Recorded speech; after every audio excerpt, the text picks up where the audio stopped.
दोस्तों नमस्कार, मैं हूं शरण सिंह रावणा राजपूत। मेरे चैनल का नाम है प्रेमी रावणा राजपूत रिएक्शन वीडियो।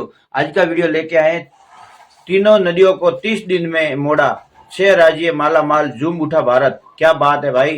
करते हैं वीडियो चालू और पूरा वीडियो देखने के लिए हमारा पूरा वीडियो देखे, ठीक है ना। हेलो दोस्तों, नमस्कार, जय श्री राम। मेरा नाम है सुजाता देवी। आज का वीडियो दोस्तों हम लेके आए तीनों नदियां को 30 दिन में मोड़ा, 6 राज्य मालामाल, झूम उठा भारत। इसके क्या बारे में बात है दोस्तों भाई। वीडियो है, बढ़ते हैं वीडियो में। क्या सिंधु, झेलम और चिनाब का पानी रोककर भारत ने पाकिस्तान को बंजर बनाने की ठान ली है? सिंधु जल संधि तोड़ने के महज 1 महीने बाद भारत ने ऐसा तो क्या कर दिखाया कि पाकिस्तान का गला सूख गया। 200 किलोमीटर लंबी नहर और 12 अंडरग्राउंड सुरंगें बनाने का भारत का वो कौन सा मेगा प्रोजेक्ट है जिसने हजारों किलोमीटर दूर बैठे पाकिस्तान के आका अमेरिका और चीन की हालत पतली कर दी है। बहुत हुई बातचीत, अब होगी डायरेक्ट वाटर स्ट्राइक। भारत के ये 6 राज्य होंगे मालामाल और पाकिस्तान का हाल होगा बेहाल। दोस्तों, साल 1947 में जब अखंड भारत के 2 टुकड़े हुए तो जमीनें बंटी लेकिन नदियां नहीं, और पाकिस्तान हमेशा भारत के पानी पर निर्भर रहा, खासकर सिंधु, झेलम और चिनाब जैसी बड़ी नदियों पर। तभी भारत ने मानवता दिखाते हुए सन 1960 में पाकिस्तान के साथ सिंधु जल संधि की, जिसमें इस कपटी देश को भारत से बहने वाली इन बड़ी नदियों का 80% पानी दिया गया। लेकिन पाकिस्तान अपनी हरकतों से बाज नहीं आया। वो आए दिन बॉर्डर पर घुसपैठ, आतंकी हमले, युद्ध करता रहा, मगर भारत चुप रहा। लेकिन पहलगाम नरसंहार के बाद भारत ने रातों रात सिंधु जल संधि को दरकिनार कर दिया। जो देख पाकिस्तान दुनिया के सामने गला फाड़ते हुए रोने लगा।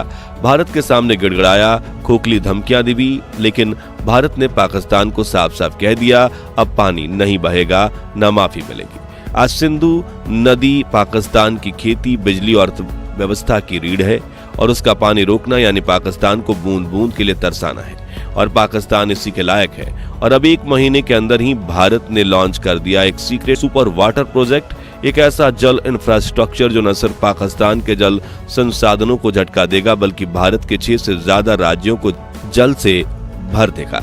आपको बता दें कि 200 किलोमीटर लंबी नहर, 12 अंडरग्राउंड सुरंगें और बड़े हाइड्रो पावर प्लांट्स, ये सभी एक प्रोजेक्ट नहीं बल्कि एक स्ट्रेटेजिक वॉर की शुरुआत है। और अब ये सवाल है कि क्या पाकिस्तान बिना किसी पानी के जिंदा रह पाएगा? भारत कैसे और किन राज्यों को सिंधु का पानी देने वाला है, और भारत के इस कदम पर अमेरिका और चीन की प्रतिक्रिया क्या है, जानेंगे इस वीडियो में। लेकिन उसके पहले हर भारतीय वीडियो को लाइक करने के साथ साथ कमेंट बॉक्स में जय हिंद जरूर लिखिए। दोस्तों, पिछले दिनों जब भारत सरकार ने इंडस वाटर ट्रीटी को रद्द नहीं बल्कि एक तरफा निलंबित कर दिया तो पूरी दुनिया हैरान रह गई। अमेरिका और चीन ने पाकिस्तान की तरफदारी करते हुए कहा, यह महज भारत की धमकी है, उसके लिए इतने ज्यादा प्रवाह से बहने वाली पानी को रोकना असंभव है, क्योंकि इतने बड़े प्रोजेक्ट के लिए अरबों रुपए, सालों की प्लानिंग और ढेर सारी तकनीक की जरूरत चाहिए जो भारत के पास नहीं है। लेकिन ऐसे खोखले दावे तो चीन और अमेरिका ने तब भी किए थे जब भारत ने मंगल और चांद पर जाने की बात की थी। लेकिन मंगलयान और चंद्रयान 3 न सिर्फ उतने पैसों में अंतरिक्ष से भारत का तिरंगा फहरा के आया जितने में तो अमेरिका और चीन के स्पेस प्रोजेक्ट शुरू भी नहीं होते। लेकिन जब इंडस वाटर ट्रीटी को लेकर ये देश भारत का मजाक बना रहे थे तब भारत चुप रहा, मगर अब भारत ने जो कर दिखाया वो देखकर हमारे दुश्मन देश के दांतों तले उंगलियां दब गई हैं। भारत ने सिंधु नदी के पानी को डाइवर्ट करने के लिए जो प्लान बनाया है वो किसी चमत्कार से कम नहीं है। इस मेगा प्रोजेक्ट के तहत सिंधु नदी का पानी अब रावी और ब्यास नदियों में डाइवर्ट किया जाएगा, जिससे पाकिस्तान की जीवन रेखा कही जाने वाली सिंधु नदी का बहाव सीमित हो जाएगा। इसके बाद ब्यास और रावी का पानी मिलकर सतलज नदी की ओर मोड़ा जाएगा, जो सीधे पहुंचता है हरी के बैराज के तक। यहीं से असली खेल शुरू होता है। भारत सरकार इस बैराज को एक 200 किलोमीटर लंबी मेगा नहर बना रही है, जिसमें सिंधु नदी के पानी को राजस्थान के गंगा नहर और इंदिरा गांधी नहर से जोड़ा जाएगा। वहीं भारतीय इंजीनियर्स इस नहर के साथ 12 अंडरग्राउंड सुरंगें भी बना रहे हैं जो पानी को पंजाब, हरियाणा, राजस्थान, दिल्ली, हिमाचल और जम्मू कश्मीर जैसे राज्यों तक पहुंचाएगी। यानी यह सिर्फ जल वितरण नहीं बल्कि डायरेक्ट वाटर स्ट्राइक है जो बिना बोले गोली चलाएगी। अब सोचिए, ये पानी जो पहले पाकिस्तान की सिंचाई में इस्तेमाल होता था, अब वही भारत की बंजर जमीन को उपजाऊ बनाएगा, किसानों की जिंदगी बदलेगा और भारत की जल आत्मनिर्भरता को मजबूत करेगा।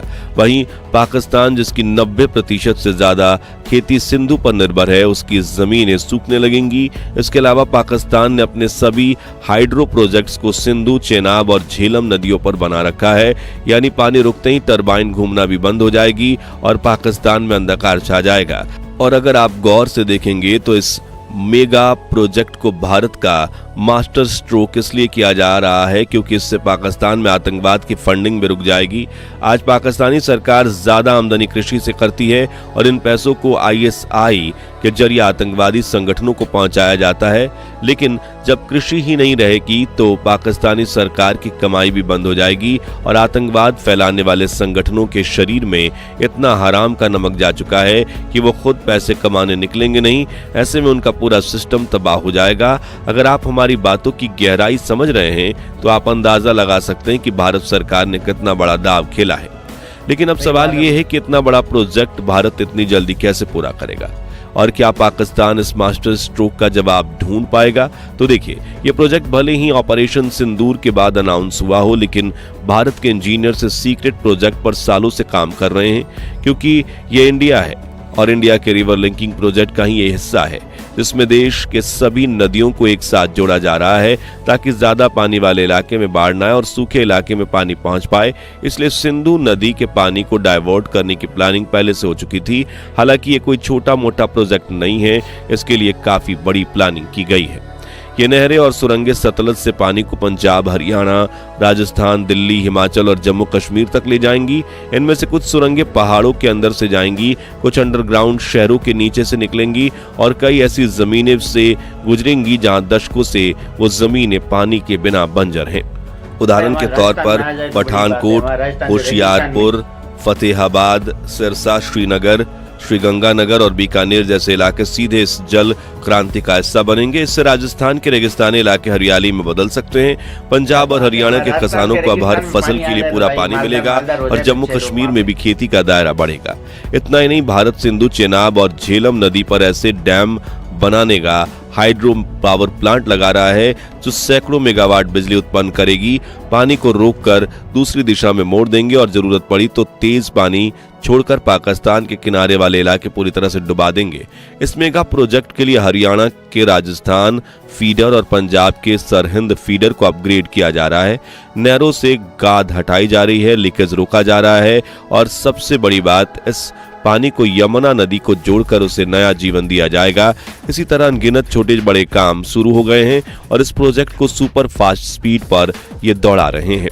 कुछ ही सालों में यह प्रोजेक्ट कंप्लीट हो जाएगा। यहाँ एक दिलचस्प बात यह है कि भारत सरकार इन कैनाल, डेम और टनल्स को बनाने के साथ ही खोलती चली जाएगी, यानी एक टनल तैयार होते ही उसमें पानी का बहाव शुरू और शायद पहली सफलता तो हमें इसी साल के अंत में मिल सकती है।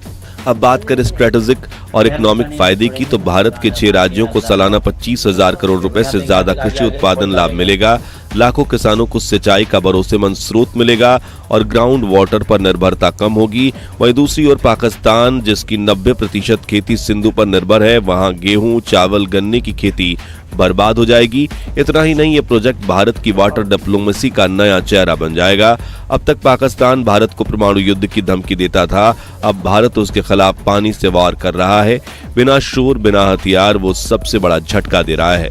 इस पूरे मेगा प्लान की भनक पाकिस्तान को तब लगी जब उसकी जमीन पर दरारें पड़ने लगी। तो दोस्तों, अब तस्वीर बिल्कुल साफ है।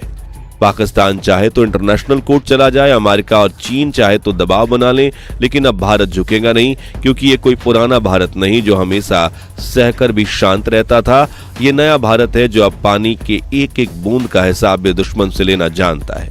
आज जब हमारे जवान सरहद पर सीना ताने खड़े हैं, तो हमारे इंजीनियर्स, किसान और वैज्ञानिक देश की धरती को सींचने की नई लड़ाई लड़ रहे हैं, वो भी बिना बारूद, बिना बंदूक, सिर्फ अपने दिमाग, हौसले और संकल्प से।